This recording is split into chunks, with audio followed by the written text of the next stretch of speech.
Muy bien, muy buenos días. Vamos a comenzar a un tema muy especial, que es la palabra de Dios.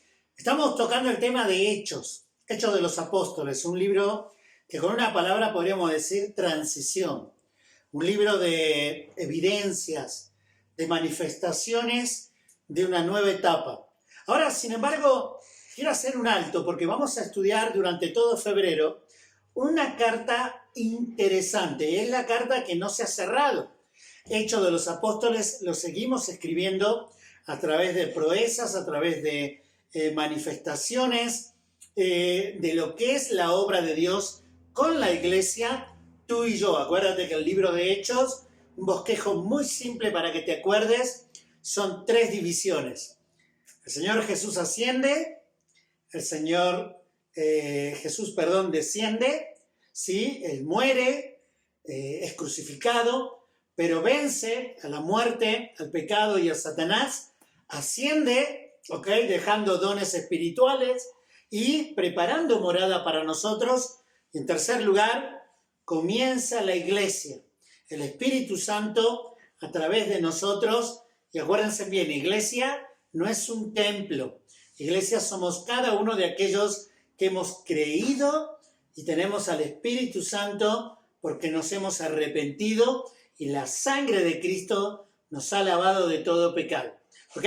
Entonces, con este tema, estaba pensando hasta qué punto va a ser conflictivo estudiar o leer Hechos si no entendemos realmente en la interpretación de la Biblia. Yo veo que hoy hay mucha confusión de que la gente difiere en la interpretación y hay que dejar bien claro esto. A través de los tiempos, desde la caída del hombre, ha habido una búsqueda incesante de dos puntos. En primer lugar, de qué es la vida, con el determinante de dónde venimos, ¿sí? ¿Qué hacemos acá?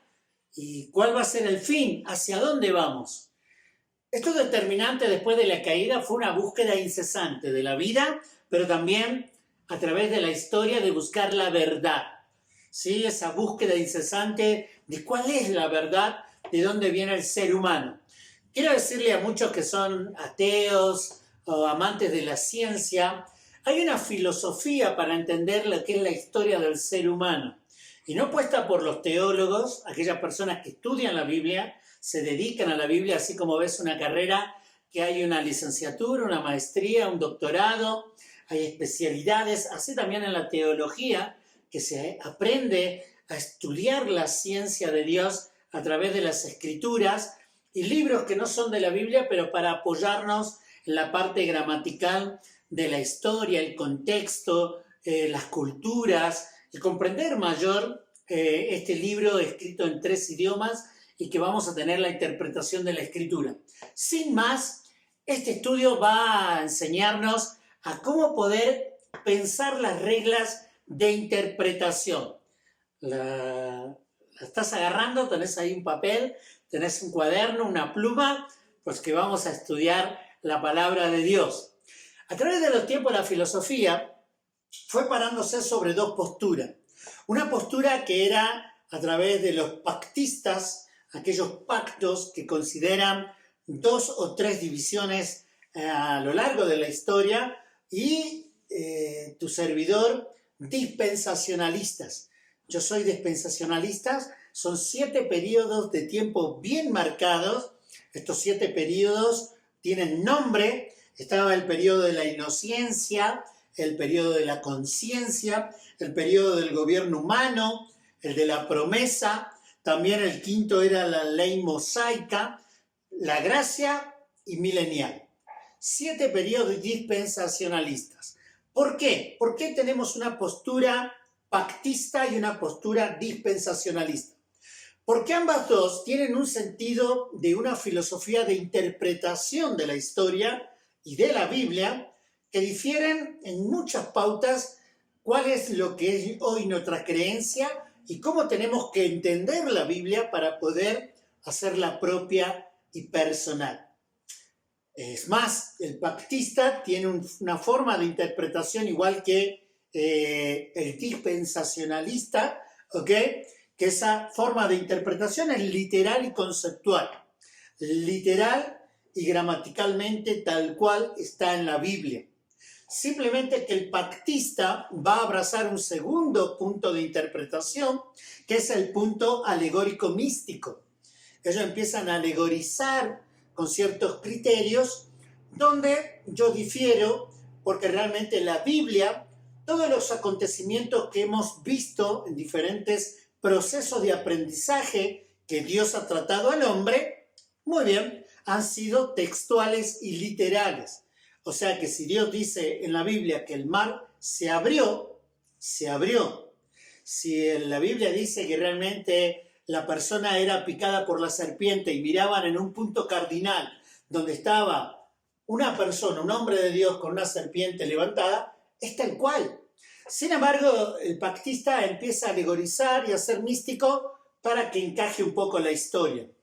Sería una clase más profunda, más larga. Lo que voy a poner acá es punto de interpretación como dispensacionalistas para entender la filosofía de la historia. Cuando ustedes hablan de la filosofía de la historia, yo no puedo pararme acá y decir, bueno, yo tengo un punto de interpretación de la historia humana. No hay reglas. Como ser 4 puntos importantes para entender las reglas de la filosofía para la historia del ser humano. Número 1, una interpretación sistemática. Es un método de interpretar la Biblia, ¿ok?, que va a calificar cada etapa y cada momento, desde la creación del ser humano, antiguamente del ser humano, hasta la culminación de esta historia. Escúchenme. Segundo punto, toda la historia abarca desde el principio a fin. Quiere decir que cuando tú vas a tener y abrazar una historia del ser humano, tú tienes que abrazar lo que era su pasado, su presente y su futuro. Tienes que comprender todo esto, no es agarrar solo una parte y entender una partecita, sino muchas partes. También en tercer lugar, un principio unificado, hallando sentido a cada área de la historia. Por eso nosotros en la iglesia enseñamos la Biblia, y ya te vas a entender por qué. Porque realmente nosotros cuando entendemos la historia del ser humano, la Biblia es un factor determinante donde va a unificar cada historia. El genocidio tiene un porqué. Las tremendas contagios de virus y bacterias y plagas que han sucedido tiene un porqué. Diluvio en 4 civilizaciones a nivel mundial han quedado registrado el diluvio y la Biblia aclara el proceso de por qué fue el diluvio, qué pasó con el diluvio y cómo sucedió después del diluvio. Y hoy científicamente podemos dar comprobación de que existió, que fue real. También, y por último lugar, asigna un sentido mayor a la historia con cada evento. Estos puntos que aquellos sabios han determinado de cómo armar una filosofía de la historia del ser humano, la Biblia lo comprende en su totalidad. Por eso tenemos que tener cuidado cómo interpretamos la Biblia. Y por eso hago un alto antes de entrar acá ahora en la temporada de todo lo que va a ser febrero, estudiar Hechos de los Apóstoles, para que tú entiendas que Dios obró en una manera magnífica en periodos de tiempo donde nosotros teníamos que entender, como niños chicos, la mente, el carácter, el plan de Dios para ir siendo responsable, dar la altura y realmente comprender la mente de Dios. Sin más, vamos a estudiar esto, porque ahora quiero llevarte acá de la palabra de Dios a través de, voy a meter 6 puntos interesantes para que tú entiendas cómo realmente es válida la Biblia para hablar de la historia del ser humano y que cada cosa que vamos a interpretar es real, ¿ok? ¿Cuáles eran realmente esos elementos necesarios para que la filosofía de la Biblia sea real, sea verídica? Muy bien, déjame de los 6, el primero. Te voy a explicar el primero. El primero nos habla que para ser válido, ¿sí?, es cuando contienen un propósito y meta a lo largo de toda la historia. Nosotros podemos dar fe y ser certeros que a lo largo de toda la historia del ser humano que queda narrada en la Biblia, tiene un propósito y una meta, ¿ok? Todos sabemos que hoy estamos viviendo tiempos difíciles, pero es parte de es un sistema orquestado, ¿ok? Donde el ser humano está aprendiendo y está decidiendo. Eso es importante, está decidiendo negar a Dios o aceptar a Dios. Está decidiendo rechazar a su creador o aceptar a su creador. Por eso nosotros entendemos que un eslabón importante dentro de la historia del ser humano y la interpretación bíblica es que es válido cuando contiene un propósito y meta. La Biblia, la palabra de Dios, tiene un propósito. El ser humano, antes de Génesis capítulo 3, versículo 15, cayó. ¿De qué cayó? Todos nos preguntamos, todos dicen, no, el hombre cayó. Bueno, ¿en qué cayó? Cayó de la gracia de Dios. Cayó en pecado. Le dio la espalda a Dios. Dios dictaminó lo mejor para el hombre y el hombre decidió hacer su vida, su plan, su decisión. Entonces Dios se hizo cargo y Dios se responsabilizó de la creación del ser humano y tuvo un plan. Ahora, el hombre constantemente ha rechazado y ha sido infiel al compromiso con Dios y hasta el día de hoy vamos a ir viendo la historia. Primer eslabón.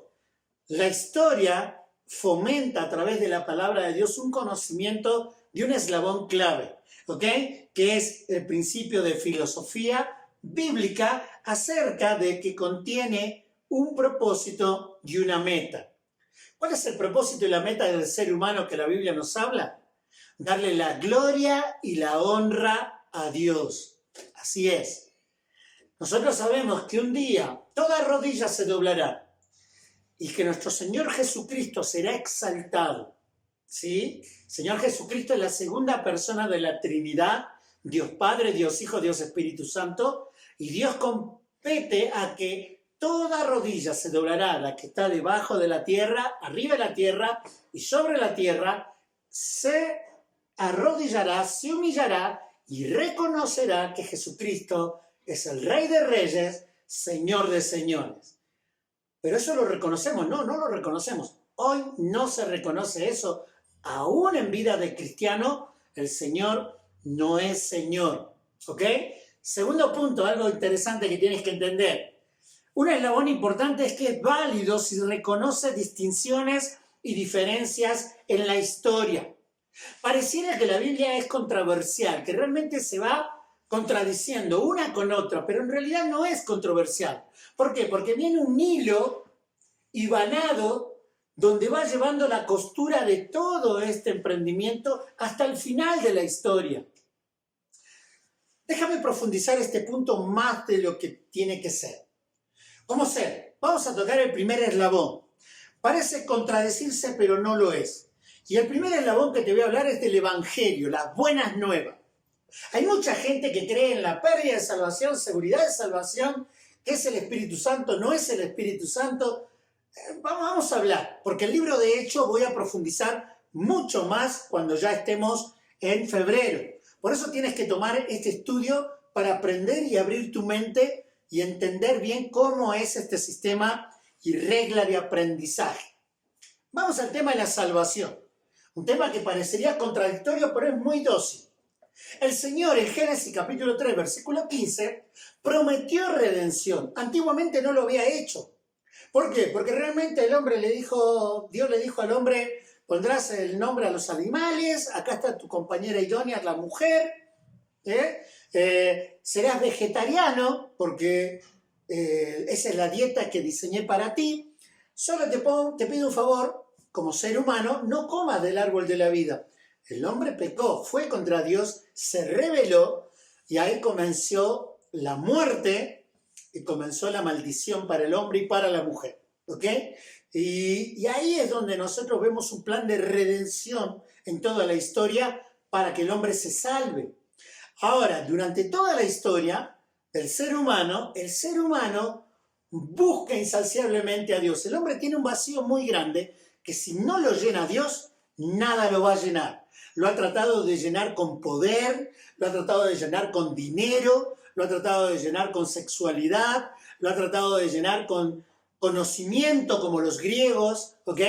Que había una filosofía de mientras más conoces vas a ser como Dios y vas a ser muy grande. Evidentemente no. Ese vacío solo lo puede llenar Dios. Vamos al tema de la salvación. Acompáñenme ahí a Mateo capítulo 10, versículo 7. El Evangelio. Acuérdense que la historia, una de las historias muy interesantes, que fue la historia mosaica. ¿Por qué mosaica? Porque a Moisés ya Dios dictamina 10 mandamientos. Ahora, quiero decirte algo. ¿Quién cumplió realmente los 10 mandamientos? ¿Quién puede cumplir los 10 mandamientos? Si te das cuenta, la ley solo manifestó nuestro pecado. No era un conducto, no era una regla para llegar a Dios. Era una regla para evidenciar nuestra enemistad con Dios y alejamiento con Dios. Fíjense lo que dice Mateo 10:7. Y yendo, predicad diciendo, el reino de los cielos se ha acercado.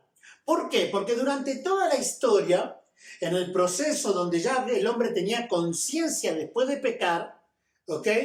Antes de pecar era la dispensación de la inocencia. Y después de pecar fue la dispensación de la conciencia. Dios llamaba a conciencia al hombre que optara por decidir honrar a Dios. Y el hombre fracasó. De una y otra manera mostró su fracaso. Pero quiero decirte algo. Acá venimos hablando de algo, porque dice Mateo que tenían que predicar, el reino de los cielos se ha acercado.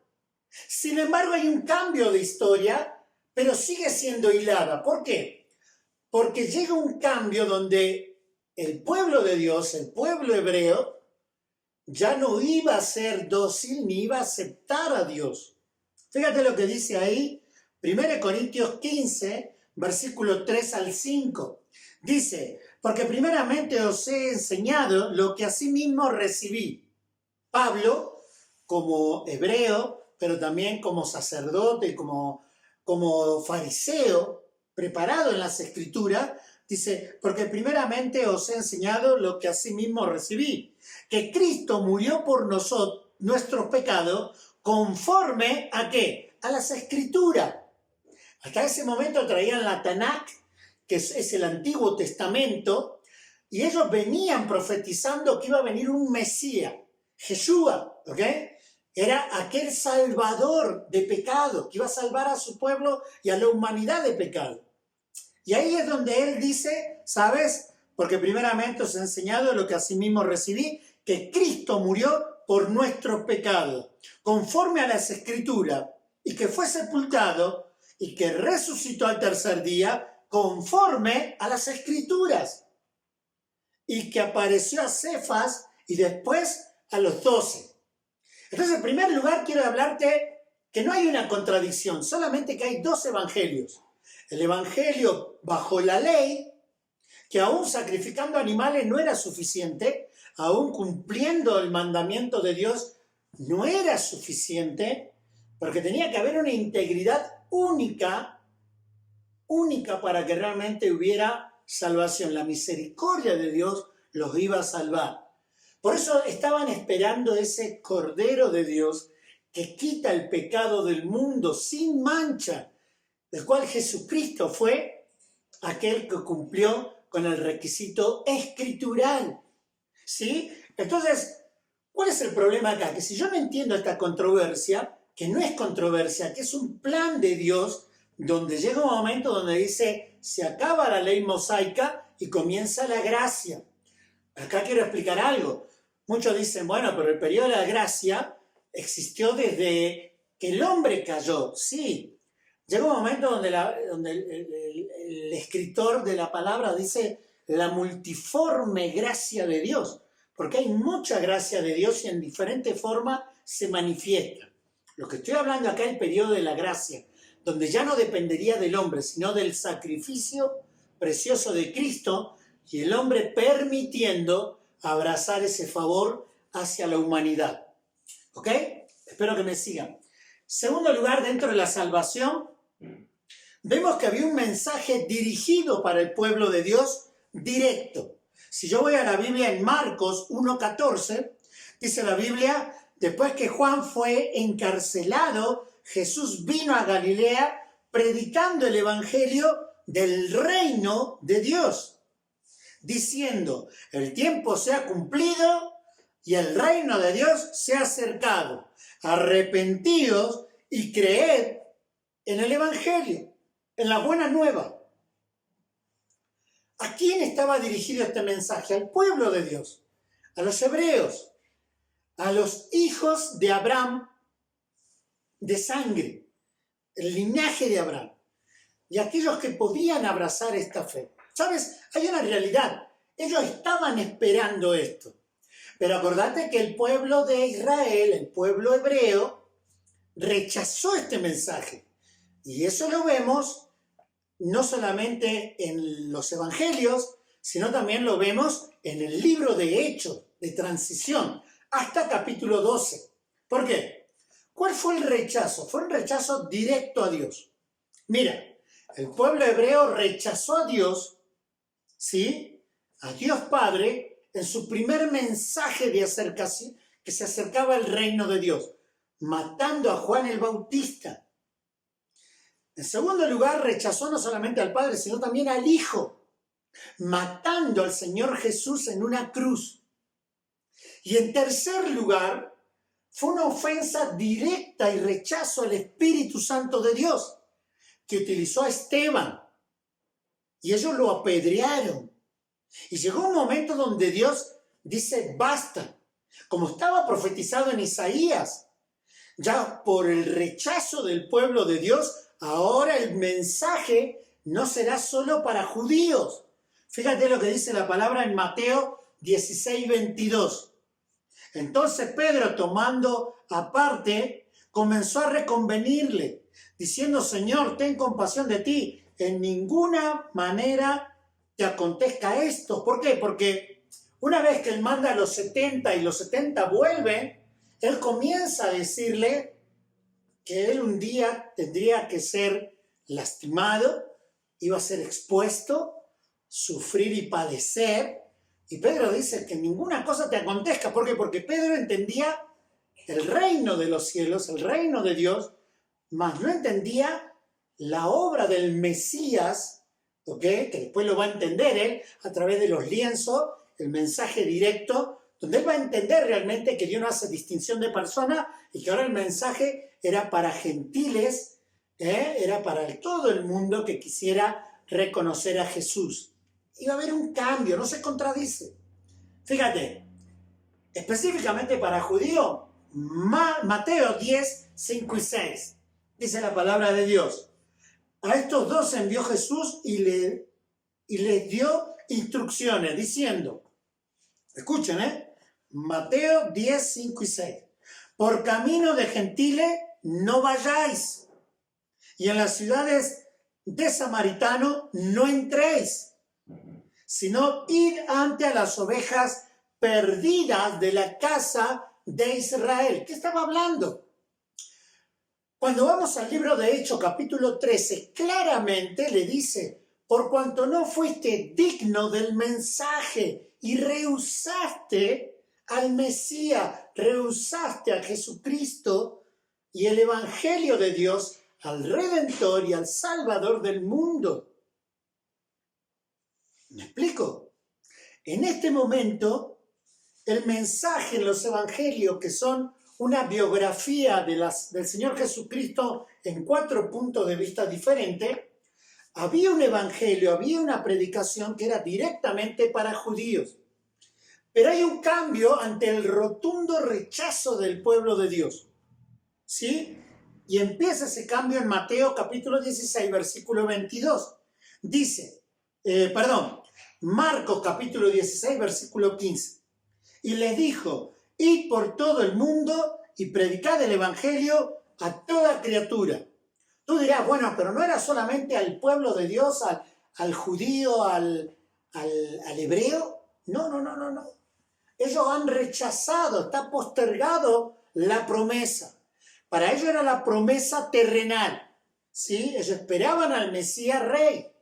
Sin embargo, hoy tenemos una promesa celestial. La iglesia, sus promesas son eternas.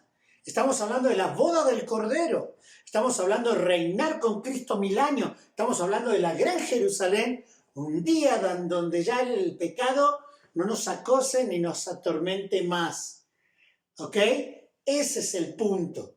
No se contradice la Biblia. Ahora, ¿por qué estoy enseñando esto? Porque si tú no entiendes esto, vas a seguir viviendo como si fuera el período mosaico bajo la ley y no bajo la gracia. Y es un problema. Yo escucho a mucha gente que dice, no, es por obras la salvación. Y la salvación se pierde. Ahora te hago una pregunta. ¿Cuándo la ganaste? No te estoy diciendo que si eres bueno, porque dice el Señor que nuestras obras son como trapo de inmundicia. Nunca la podría haber ganado a no ser por el sacrificio único y suficiente de Cristo. Y mi hermano, quiero decirte algo, el Señor no te da algo y te lo quita, te lo da y te lo quita.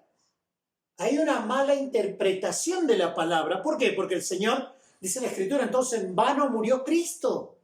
Él fue el Cordero de Dios. Lo demás, la obra mosaica, el periodo mosaico, hablaba de Dios en un templo hecho de mano. Cuando el Señor Jesús muere, el velo es rasgado de arriba hacia abajo, diciendo Dios se acabó este periodo mosaico. Ya Dios no habitará en templos hechos de mano. Ahora morará en el corazón, que somos templo y morada del Espíritu Santo. Jesús prometiendo, yo me voy y os dejo un consolador. El Espíritu Santo. Lo vamos a ver en febrero en el libro de Hechos. Pero mira, avanzo más. Había diferencias aún para ir a predicar del periodo mosaico al periodo de la gracia. Fíjate, Mateo capítulo 10, versículos 9 y 10. Dice, no os proveáis de oro, ni plata, ni cobre en vuestros cintos. Es la orden de cómo ir a predicar, ¿ok? Ni de alforjas para el camino, ni de 2 túnicas, ni de calzado, ni de bordón, porque el obrero es digno de su salario. Es decir, cuando les dijo esta palabra, les dijo, vayan a predicar que el reino de los cielos, el reino de Dios se ha acercado. Pero cuando tengan necesidad, el mismo pueblo de Dios hebreo les va a proveer de esto. Cambiamos al otro punto cuando ya Cristo implanta lo que es este nuevo periodo y viene el Evangelio y va preparando el corazón de esta nueva etapa, la predicación del Evangelio, cómo va a tener que ser en este tiempo, ¿ok? Donde va a haber persecución, negación, donde van a haber mártires que van a ser atormentados, como Esteban, que fue apedreado, ¿ok? Lucas capítulo 22, 35 y 36. Y a ellos dijo, cuando os envíe sin bolsa, sin alforja y sin calzado, ¿os faltó algo? Y ellos le dijeron, nada, ¿ok? Y les digo, pues ahora, el que tiene bolsa, tómela. Y también la alforja. Y el que no tiene espada, venda una capa y compre una. ¿Qué le está diciendo? Va a ser diferente el Evangelio. Va a ser diferente la proclamación, porque termina un periodo mosaico de la ley y comienza un periodo de la gracia de Jesucristo, donde el autor de la vida, hecho hombre, sería negado y por eso lo rechazaron. Ahora me llama mucho la atención, ¿sabes? Porque no solo sobre la salvación, habla una transición de un periodo de tiempo donde empieza y termina, sino que también habla fíjate, te lo demuestro bíblicamente, el adulterio. ¿Qué opina Dios del adulterio? Pues bueno, en Levítico capítulo 20, versículo 10, el concepto que Dios en ese momento manejaba en cómo tratar el adulterio es de la siguiente manera. Si un hombre cometiera adulterio con la mujer de su prójimo, el adúltero y la adúltera indefectiblemente serán muertos. Es interesante. Eso era en el periodo mosaico, donde Dios ve que el corazón del hombre es la tendencia al mal y es constantemente la lucha y la contradicción con Dios. Y Dios pone claro su concepto y les da un mandamiento directo. Ahora, cuando vamos a Juan capítulo 8, versículos 10 y 11, ¿te acuerdas que traen una mujer adúltera y traen piedras? ¿Ok? Pero enderezándose Jesús y no viendo a nadie sino a la mujer, le dijo, mujer, ¿dónde están los que te acusan? ¿Ninguno te condenó? Ella dijo, ninguno, Señor. Entonces Jesús le dijo, ni yo te condeno, vete y no peques más. El Señor en este periodo de la gracia te dice, el que confiese, se aparta, alcanza misericordia. Sin embargo, el adulterio en el periodo mosaico era tratado de otra forma. No se contradice, sino que son periodos de tiempo que cumplían una función específica. Hablé de la salvación, el evangelio, hablé del adulterio. ¿Qué tal el asesinato? ¿Ok? Si vamos al asesinato, antes del diluvio, ¿ok?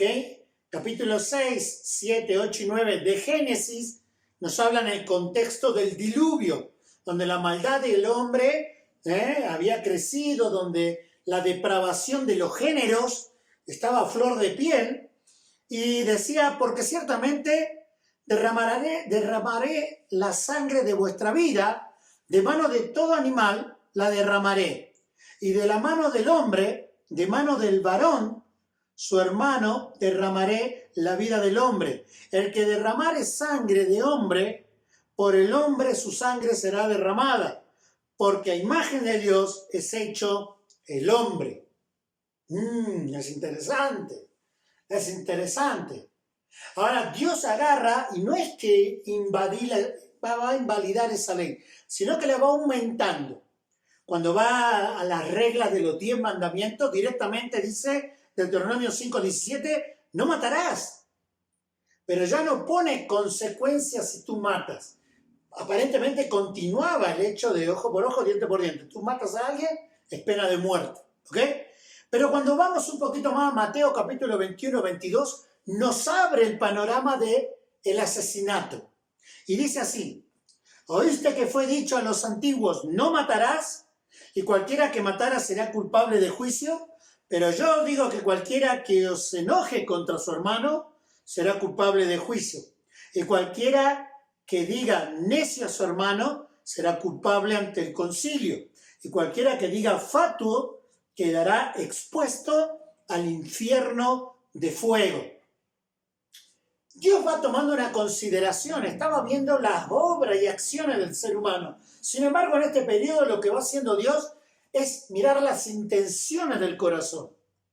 Por eso, cuidado en lo que piensas, cómo te mueves, con qué intención haces las cosas. Cuidado.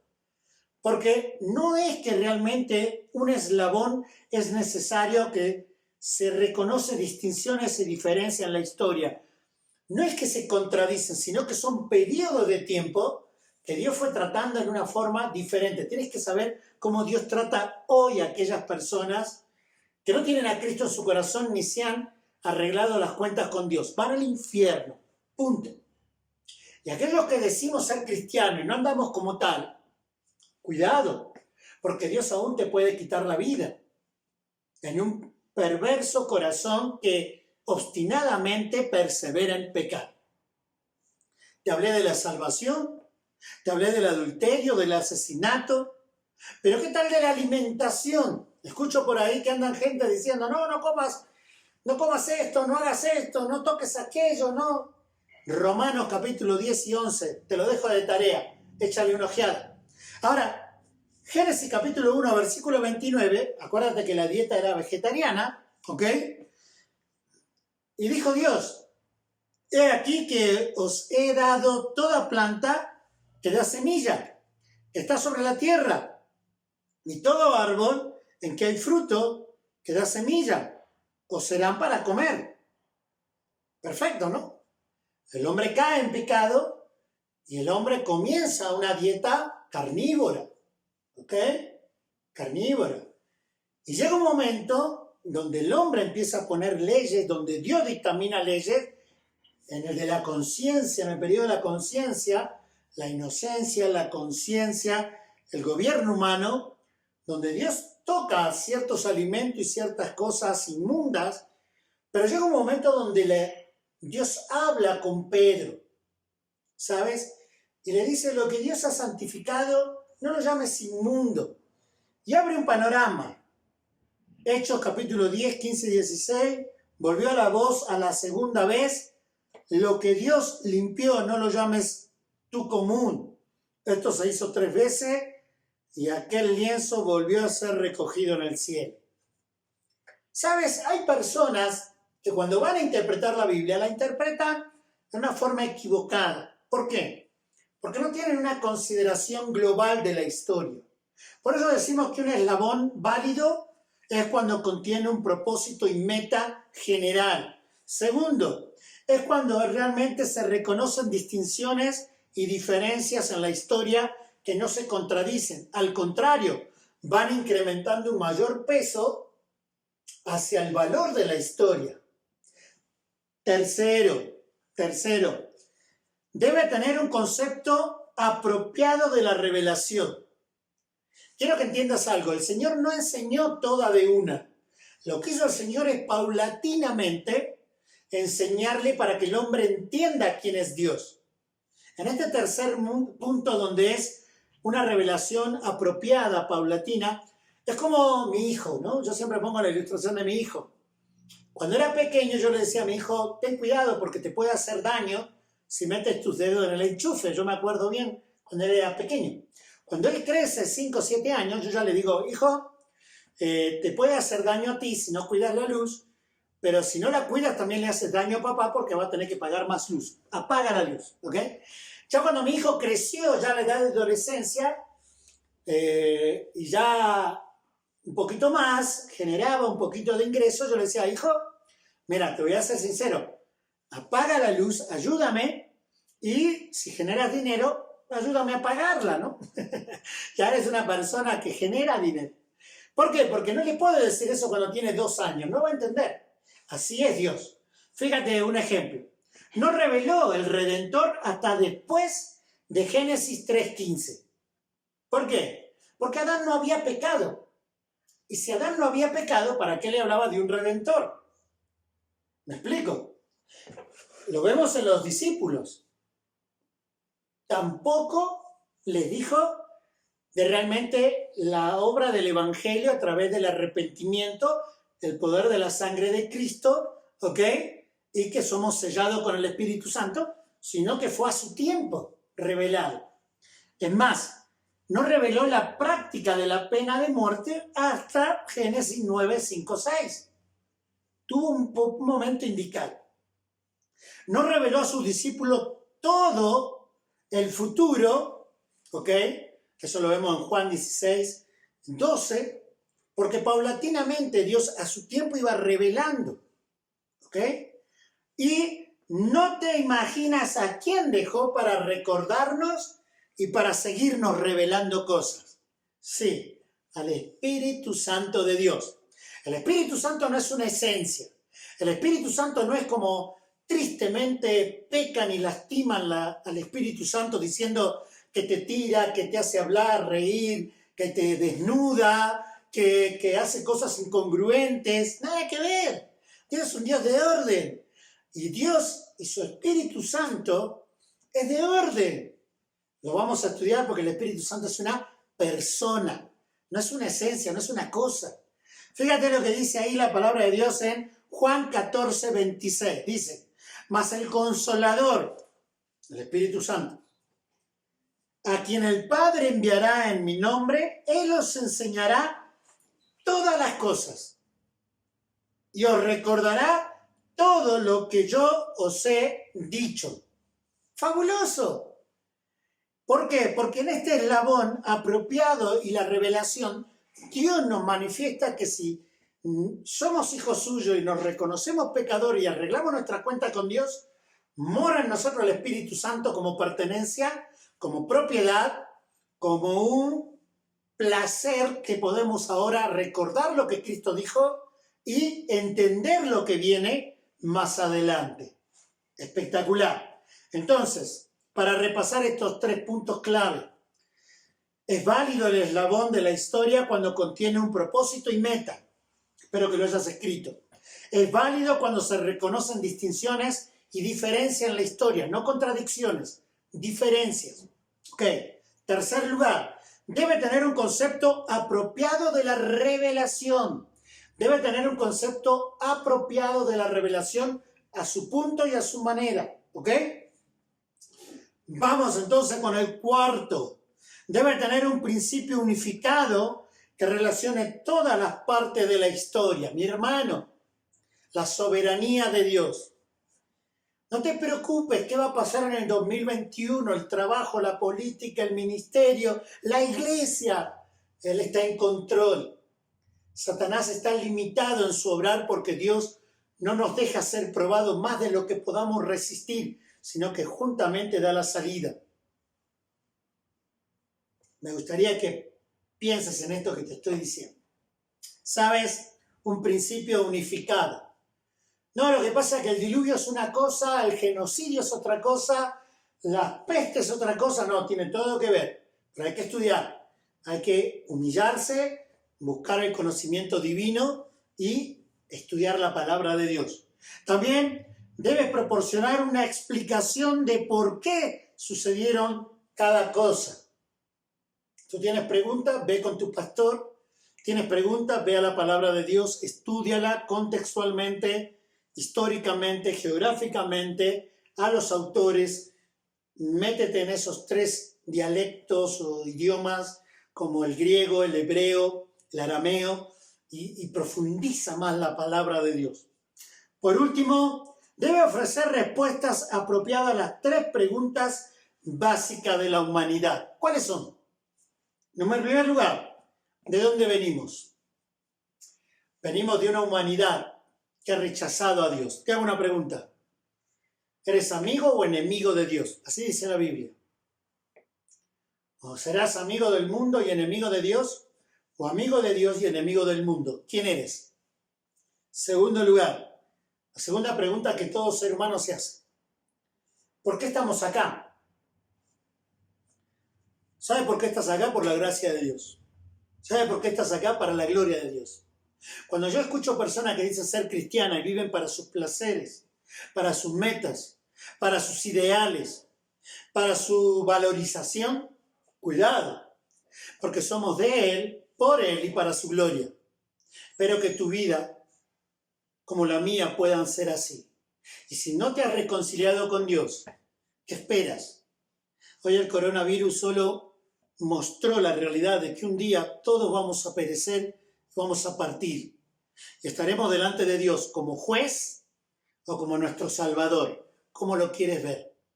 ¿Por qué estamos acá? Para la gloria y la honra de Dios.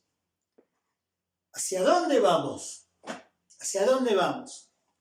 Mis hermanos, no digas más cuando muere alguien que ha depositado su fe en Cristo que se perdió. No se perdió. Sabemos dónde van las personas. Aquellos que son pecadores, que no se dignaron a escuchar el Evangelio, a reconocer a Jesucristo como Salvador y Señor de su vida, escucha bien, van a ir al infierno eterno porque su nombre no está anotado en el libro de la vida. ¿A dónde vamos? Mis hermanos, la persona que muere sin Cristo va al Hades, al Seol, va a una espera, ¿sí? Donde un día será presentado ante el gran juez, donde no tendrá un abogado como aquellos que hemos aceptado a Jesús, y sus obras lo incriminarán para ser puesto en el fuego eterno. ¿Hacia dónde vamos aquellos que hemos aceptado a Cristo? Vamos a la boda del Cordero. Vamos a esperar el tiempo de poder ascender a la boda del Cordero y poder rendir cuenta a nuestras obras. 5 coronas, pero algunas serán de heno y hojarasca que con la vista del Señor se consumirán. Porque Dios no ve tus obras, sino las intenciones de tu corazón. Me encanta cuando el gentil, que no era del pueblo hebreo, un hombre llamado, ¿sabes? Ahí capítulo 10, Cornelio, el ángel le dice, tus oraciones y tus ofrendas han llegado a Dios, han subido al cielo. Hay muchas ofrendas, hay muchas oraciones que no llegan a Dios, porque hay pecado en nuestra vida, porque tenemos que ponernos a cuenta. Y esas coronas que Dios te va a dar no son para ti, son para coronar al Rey de Reyes, Señor de Señores, y bajar con gloria a esta tierra para poder reinar con Él 1000 años. ¿Entiendes lo que te estoy hablando? Voy con Manzanita durante todo este mes enseñando una correcta interpretación de la Biblia. Dispensaciones de la inocencia, de la conciencia, ¿ok? Del gobierno humano, en cuarto lugar, de las promesas, en quinto lugar, la ley mosaica, la gracia y la era milenial. Yo me pregunto, muchos dicen, Cristo ya viene, ¿cómo estás? ¿Hay cosas que te tienes que poner a cuenta? ¿Hay alguien que acá se tiene que poner a cuenta con Dios? Dios te está dando la oportunidad, no la desprecies. La vida nadie la tiene contada. Que el Señor nos encuentre para la gloria y honra de Él, haciendo, diciendo y viviendo como a Él le agrada. ¿Oramos? Padre amado Dios, gracias por este tiempo. Bendice tu palabra y esta enseñanza. Y te agradezco todo por los méritos de Cristo Jesús, tu Hijo amado. Amén. Dios te bendice. Que tengas un hermoso domingo.